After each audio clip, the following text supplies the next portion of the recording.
안녕하십니까. 존경하는 우리 위원님들, 원로분 여러분 전부 다 대단한 경력을 갖고 계시고 또 대한민국을 위해서 여태까지 많은 일을 하시고 또 지금까지도 하고 계시는 상황이라는 걸 제가 너무너무 잘 알고 이런 자리까지 저를 갖다가 불러주신 거에 대해서 진짜 무한한 영광으로, 실제 영광으로 생각합니다. 제가 이런 자리에 서서 이런 얘기를 하게 될 줄은 꿈에도 꾸지 못했습니다. 일단 그 얘기부터 쭉 이어나가자면은 제가 그동안에 쭉 살펴봤던 사람들의 이 사인이, 저는 사실 이제 정신과 전문이고요. 요즘 정신건강의학과라고 부르는 정신과 전문의이고 박사학위는 미생물학으로 박사학위를 받았습니다. 그래서 이번 코로나 사태에 대해서 일찍이는 2017년 12월부터 그 중국 스파이들의 활동을 추적하면서 그 어떤 그 바이러스 누출의 가능성을 보면서 쭉 온 상황이기 때문에 다른 의사들이 얘기하는 식으로 무슨 뭐 백신이 어떻다 뭐가 어떻다보다는 이제 국제적인 상황을 갖다가 연구를 했었고, 그 사이에는 이제 주로 이제 시사적인 문제, 특히 이제 이 자살로 처리됐거나 그런 식으로 그냥 일반적인 사망으로 처리된 문제들에 대해서 크게 관심을 갖고 있었습니다.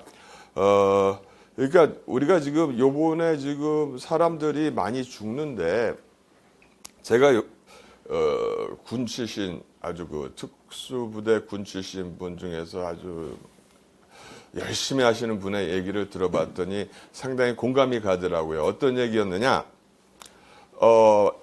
이게 그 8.15, 저는 그게 해방인지 광복인지 저는 모르겠습니다. 저는 8.15는 승전 기념일로 해야지 왜 광복일로 하냐고 저는 항의를 하는 사람입니다.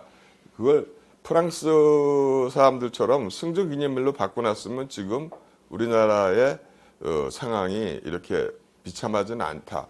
왜냐하면 겨우 일본이라는 그런 못된 나라한테 36년간 뭐 그렇게 당한 걸 갖고 그렇게 크게 너무 과장되게 하다 보면은 오히려 좀 불편한 점이 있습니다. 프랑스처럼 미국이 그 프랑스 파리를 해방시켜 줬으니까, 그렇다면은 2차 대전 때 프랑스의 해방도 결국은 승전이 아니라 해방이 돼야 되는 것처럼, 거꾸로 말해서 대한민국도 저는 이제 승전 기념일로 보고 있는 건데, 문제가 어디냐면은 사람들이 가끔, 제가 이제 친일파로 지금 오해를 받을 수도 있겠지만은 중요한 문제는 뭐냐면은 이런 걸 생각해 봤어요. 갑자기 뭐냐?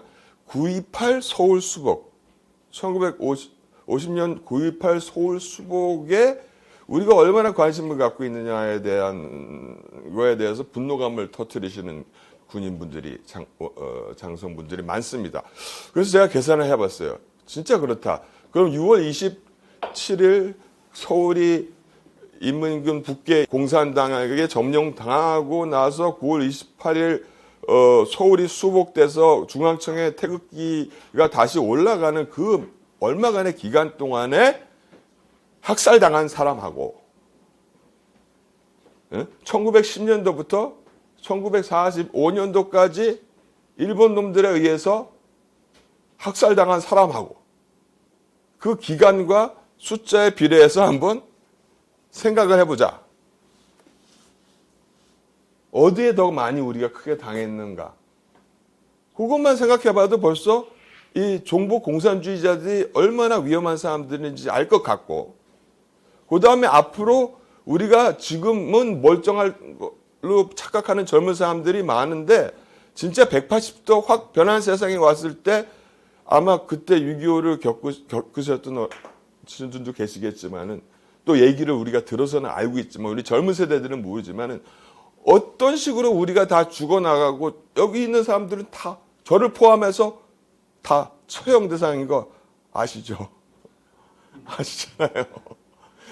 지금 뭐 1, 2, 3, 4, 5 다음은 접니까 하면서 저한테 문자가 오고 하시는 분들도 계십니다. 그래서 저는 이걸 갖다가 좀 세 가지로 나눠보고 싶은 거예요. 외람된 얘기지만은 만약에 박원순, 제가 좋아하는 사람은 아니지만은 박원순 서울시장이 만약에 살아 있었다면은 과연 이재명 씨가 후보가 될 수 있었을까? 단언을 하면 안 되겠죠. 이런 데서 요즘 또 선거 기간이기 때문에. 단언을 하면 안 되겠지만 제 생각으로는 박원순 씨가 지금 생존해 있다면 이재명 씨는 절대로 후보 근처에도 가지 못했을 거라는 생각. 그 다음에 이제 노회찬 씨의 그 슈퍼맨 같은 도약을 통한 점프 실력. 그게 하나의 1차적인 저의 의문을 자아냈던 부분이고요. 두 번째는 제가 정신과 의사임에도 불구하고 윤미향 씨의 남편한테 고소를 당해 있는 정도로 제가 무슨 뭘 했는지 모르겠지만은 김삼석한테 고소를 당해서 지금 소송 중입니다. 참으로 참 대한민국에서 민주대안에서 제가 참 간첩을 했던 인간한테 고소를 당하는 의사도 있구나. 생각하니까는 참 이게 참 무서운 세상이라고 생각이 듭니다. 그래서 이 이병철 씨의 얘기에 앞서서 또 두 번째로 아까 박원순 노회찬 말고 이 손영미 그 관리인 있지 않습니까? 그건 제가 직접 그 돈을 들여서 뭐 많이 들이진 않았지만 이 샤워줄을 알루미늄 샤워줄을 사다가 방송을 찍어가면서 직접 실험을 해봤어요. 이게 내가 감고 죽을 수 있는지까지 실험을 한 동영상이 있습니다. 조회수는 많지 않지만 그 정도로 조회를 해봤고 그거보다 더 충격을 받았던 것은 고대 출신인데요. 이 사람은 법대 출신이 아닙니다. 독일 동문학과 출신인데 고시를 통해서 검사를 해서 부장판사까지 올랐습니다. 이대현 부장판사인데요. 이대현 부장판사에 대한 자료가 거의 나와 있지 않습니다. 이 사람이 2020년 아마 말에 화장실에서 직원들하고 회식을 하던 중에 건물 화장실에 가서 앉아 있다가 안 오니까는 찾다 보니까 화장실에서 앉아서 사망한 채로 앉아 있었습니다. 아마 88학번이니까 상당히 젊죠. 그런데 이 이대현 판사라는 사람은 누구였느냐? 바로 윤미향에 대한 그 재판을 준비 20일 앞두고 윤미향에 대한 재판을 하기 위한 자기 팀들과 회식을 하는 장소였습니다. 이 사람은 술도 안 마시고 아주 가정적이에요. 회식 때 술도 안 마시고. 그런 사람이 갑자기 나가서 화장실에 잠깐 앉아서 죽어버렸는데 이 뉴스는 나오지 않고 있습니다. 저는 사실 이 김대현 부장판사의 문제를 갖다가 앞으로 부각시킬 생각에 있습니다. 여기까지가 그러니까 대부분 잘 모르죠. 손영미, 이대현 사건은 재수사를 해야 되고요. 그 다음에 지금 그 이재명 후보하고 관련돼서는 유한기 씨, 김문기 씨, 그 다음에 마지막으로는 지금 이병철 씨, 마지막이 또 아니라고 또 얘기하는 사람들이 있어요. 약간의 무리는 있지만 그 유지만이라는 시사저널 기자가 임종을 했습니다. 물론 지병이 있었다고 얘기를 하지만은 제가 갖고 있는 그 사람의 활동했던 그 인터뷰 내용이나 그런 걸 보고 있습니다. 이 사람 유지만 기자에 대한 이 과거력이나 여러 가지도 추적할 수 있을 만큼 이제 추적을 해볼 생각입니다. 그런데 이제 사실은 지금 다음 타자로 여러 사람들이 겁을 먹고 있지만은 걱정 안 하셔도 됩니다. 왜냐하면 3월 9일 우리가 선거에서 지면 살생부가 너무 많아서 제가 볼 때는 구덩이를 서울 시내건 어디건 많이 파놔야 되지 않을까. 그러니까 코로나 백신 사망자보다 더 많은 사람들이 갑자기 의문사를 당하지 않을까 하는 그 두려움이 앞섭니다. 그런데 이제 우리가 조심해서 넘어가야 될 부분이 있습니다. 오늘 제가 추가 설명해 드릴 것이 뭐냐면은 제가 상당히 분하고 급한 마음에 그 이병철 씨에 대한 그 상황을 갖다가 말씀드렸지만은 저희가 부정확한 거는 좀 부정확하다고 말씀을 드리고 가야 될 것 같습니다. 상황이 어떻게 된 거냐면은 이제 사람의 말이 전해지다 보면은 이제 약간의 오해가 발생하는데요. 어떤 상황이 발생했느냐? 즉 유족 측과 시민 단체들 간의 이 충돌까지는 아니고 의견의 불일치가 생겨납니다. 이 상황은 우리가 봤을 때 반드시 입회하에 이 전문가의 입회하에 부검이 이루어져야 된다는 것이 당연하다고 생각을 하고 있었지만은 유족들하고 협의가 안 된 걸로 되어 있습니다. 그러니까 결론은 처음에 얘기했던 것처럼 유족의 부탁을 받고 입회를 하는 것이 아니라 유족들과 입회에 대한 문제를 갖다가 논의하던 중에 유족들이 결국은 입회를 포기한 거다. 유족들이 결국 입회를 포기한 거라고 봐야 되고, 안녕하십니까?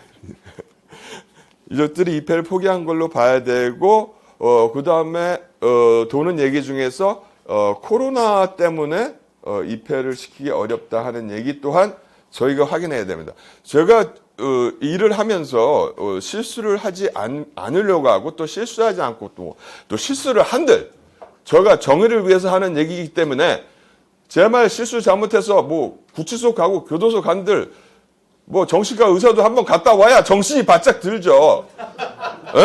그 다음에 한번 갔다 나오면 투사되는 거 아닙니까? 에? 저희 가족들은 다 각오를 하고 있습니다. 그런 싸움을 하기 위해서 나와 있는 거고요. 저는 사실은 인권위원회라는데 하도 당해가지고 인권위원회 없애려고 나왔다가 이 자리까지 이렇게 나온 겁니다.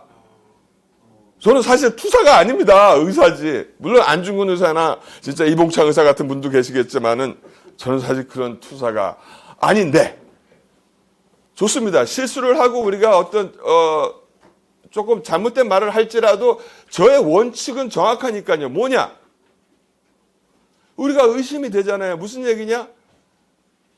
가족들이 왜 포기했느냐?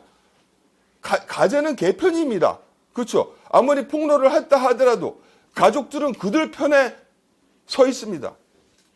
진실을 밝히는 것을 차단하고 싶어 할 겁니다. 사실 제가 잘못 얘기했다면 가족들께는 지금 정중하게 사과를 드립니다. 가족들이 저한테 어떤 입회를 해서 조사를 해달라고 가족들이 적극적으로 부탁을 하고 애걸한 적은 없습니다. 하지만 그 상황이 저는 상당히 서운하다는 것이고 또 우리가 밝혀야 될 게 진짜 혹시나 코로나를 핑계로 가족들을 회유했거나 아니면 그 중간에 가족들에 대한 어떤 외압이 있었는지 없었는지는 진짜 철저하게 우리가 밝혀야 되는 것입니다. 왜냐하면은 유한기 김문기 씨 사망까지는 모르겠지만은 이병철 씨 사망까지는 이거는 도저히 참을 수가 없었다는 것입니다. 여기 위원님들 여러분 그 동영상 보셨을 겁니다. 그 들어가는 동영상 많이 나와 있습니다. 제가 그 동영상도 오늘 여기서 우리 위원님들 뵙고 말씀드리기 위해서 동영상 분석을 좀 많이 했습니다. 이 증거 자료가 없어지기 전에 지금 그 동영상을 갖다가 법적으로 우리가 확보를 해야 됩니다. 무슨 동영상이냐? 이병철 씨가 그날 술을 먹고 집에 귀가해서 이쪽에서 소방 119에서 와서 발견하고 문을 열고 들어갈 때까지의 동영상이 없어지면 안 됩니다. 철저히 해봐야 됩니다. 뭐 제가 구체적인 얘기는 안 할게요. 그냥 뭘로만 얘기할 거냐면은 이 처음에 문이 딱 들어가자 까딱까딱한 거 하고 119가 출동했을 때 외투가 바깥으로 튀어나온 거 하고 그 사이에 무슨 일이 벌어졌는지를 우리가 봐야 되는 겁니다. 또 하나는 뭐냐면은 왜 제가 입회하고자 했고 박연한 변호사랑 입회를 꼭 해야 된다고 제가 왜 생각했냐면은 이 검시는 진짜 사람이 부족한 게 아니라 검시할 장소가 부족할 거라고 보지 않습니다. 저는 부검의가 부족하지 지금 분소에 신월동 군입과학수사연구소 분소에 해부실이 부족하진 않아요. 인원이 부족하지. 그런데 왜 그 다른 병원에 가서 했느냐. 물론 계약을 맺고 해줄 수 있어요. 급해서 없을 때는. 하지만은 수술장, 그것도 장례식장에 있는 시설이죠. 그런 수술장에 만들어 놓은 가시설하고 실제 우리가 부검을 할 때 하는 부검장은요. 이 배드부터가 틀려요. 수술실 배드하고 부검장 배드는 틀리고 이 카메라부터 이 조명 시설부터 틀립니다. 제가 사실 보고자 했던 건 뭐냐면은 막 준비를 했어요. 제가 왜 실수를 하게 됐느냐? 마음이 왜 급했느냐? 밤에 연락을 받았기 때문에 다음날 언제 부를지 모르는 상황에서 병원에 출근해서 대기를 하고 있는데 가서 봐야 될 거 생각해야 되잖아요. 그러니까 이분의 무슨 수정체, 초자체 안에 있는 그 액체 물질부터 시작해가지고 소변, 피, 그 다음에 나중에 무슨 독극물이라도 나올 수 있는 뭐 비장, 간장, 콩팥을 제대로 이 순서대로 잘 그거 갖다가 잘 보존하고 있는지 아닌지를 갖다 봐야 되고 특별히 피부는 아주 정밀하게 봤어야 돼요. 그래서 제가 라이트까지 준비해서 거기 들어가서 일일이 그러니까 뭐냐면 이게 보통 그냥 형식적인 부검은 1시간이면 끝나는데 이거는 1시간으로 끝날 부검이 아니었기 때문에 들어가서 저는 시간을 끌 생각을 갖고 있었습니다. 하나하나 얼굴서부터 몸 앞에 전면 후면까지 피부를 정밀하게 살펴보고자 계획을 세우고 있었고 무엇이 합법적인지 아닌지까지 그런 절차를 갖다가 다 준비를 하고 기다리고 있었기 때문에 제가 엄청난 그러한 분노심을 느꼈고 배신감을 느꼈던 것입니다. 그렇기 때문에 만약에 제가 어떤 그런 말에 실수가 있었다면은 그거에 대해서는 제가 사과드리고 대단히 죄송스럽게 느낍니다. 왜냐하면은 유족이 거부했기 때문입니다. 유족이 거부를 하셨고 설득이 되지 않았기 때문입니다. 하지만 지금 아직도 남아 있는 것이 제가 아까 말씀드렸듯이 그 사망할 때까지 여관에서의 그 CC 카메라를 법적으로 우리가 확보해 놔야 되고요. 그 다음에 저희 같은 전문가한테 이 부검 CC 카메라, 부검 장면에 대한 부검 장면을 다 있습니다. 그걸 공개해달라고 요구를 정식적으로 했으면 하는 그러한 바람입니다.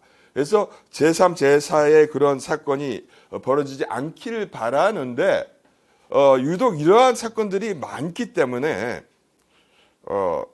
막말로 얘기하자면 꼭 암살 같은 사건들이 너무 많이 벌어지기 때문에 이거는 예전에 무슨 뭐 군사 독재 시절이나 아니면 뭐 유신 말기 시절이나 그때 벌어졌던 의문사 갖고 뭘 별거 다 만들었지 않습니까?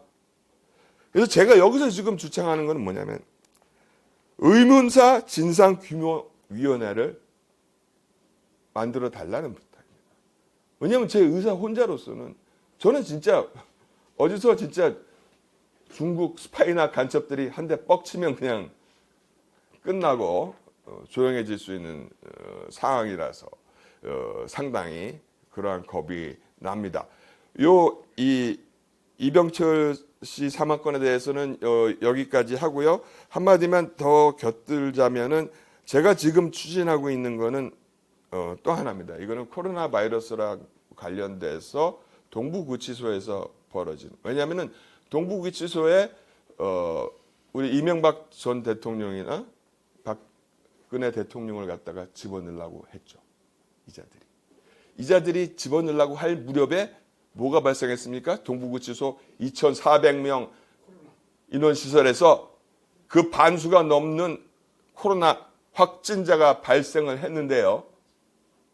그러면서 이 교정시설이 우리나라에 한 교도소하고 합쳐서 구치소 11개, 교도소 몇십 개, 그 다음에 유사시설 해가지고 수십 군데가 있는데 그때 바로 첫 번째로 우리 무슨 치료시설? 생활치료시설. 생활치료시설이라는 말 잘 못 들어보셨죠? 저는 이 생활치료시설이라는 법률에 대해서 또 다시 접근을 하기 시작했습니다. 그것이 이제 코로나 초기에 나온 겁니다. 여러분들이 겪고 있지 못하겠지만 지금도 문제가 많이 생기고 있는데요. 첫 번째 생활치료시설로 변한 게 바로 청송교도소입니다. 청송교도소가 생활치료시설로 전환을 해서 교도소 안에 있는 확진자는 놔둬서 치료를 겸하면서 음성으로 판정된 사람은 재빨리 다른 곳으로 옮겨줘야 되죠. 그것을 했고 그에 이어서 바로 동부구치소가 생활치료시설로 지정됩니다. 하지만 이 생활치료시설로 지정된 동부구치소에서 아주 헛발질은 있는 대로 다 하게 됩니다. 이 헛발질에 대해서는 제가 지금 유족들하고 또 요원도 똑같이 진짜 겁이 나는 게 이병철 씨 사건 때문에 제가 걱정되는 게 뭐냐면 이번에는 유족들하고 확실하게 접근을 하고 국회에서 이 조사 요구를 해서 이 동부구치소에서 이 동부구치소가 생활치료시설로 변신한 다음에 3개월이 지나서 양성인데도 아닌데 있을 곳이 아닌 데서 변사체로 발견된 이 유치자가 있습니다. 몇 명이나? 한 명 보고를 받았습니다. 그래서 이것도 제가 선배님들께 간곡히 부탁드리는 바입니다. 제가 물론 다른 접촉할 수 있는 현직 의원님들께 부탁을 드릴 건데 요거에 대한 조사는 저희가 자료를 갖다 충분히 갖고 있어서 사실 목적은 지금 안 맞지만은 누가 관련돼 있냐면 사실 추미애하고 박범계 법무부 장관의 직무유기와 과실치사 혐의까지 갈 수도 있는 문제로 보고 있습니다. 그래서 이러한 복잡한 어려운 일들을 하고 있는데 저 같은 의사 또 이동욱 경기도 의사회장은 그래도 좀 많이 유명해서 많이 도와주는 사람이 많은데 민규 의원님 여기까지 나오셔서 정말 감사합니다. 그때도 뵙고 뭐 많이 진짜 힘 좀 합쳐서 많이 도와주시면 제가 뭐 구치소 교도소 다녀오더라도 열심히 할 테니까는 좀 많이 밀어주시고 우리가 팩트를 밝혀서 이 지금 집권하고 있는 이 야비한 이 정권을 갖다가 철저하게 무너뜨릴 수 있도록 많이들 도와주시기 바랍니다. 여기서 마치겠습니다. 감사합니다.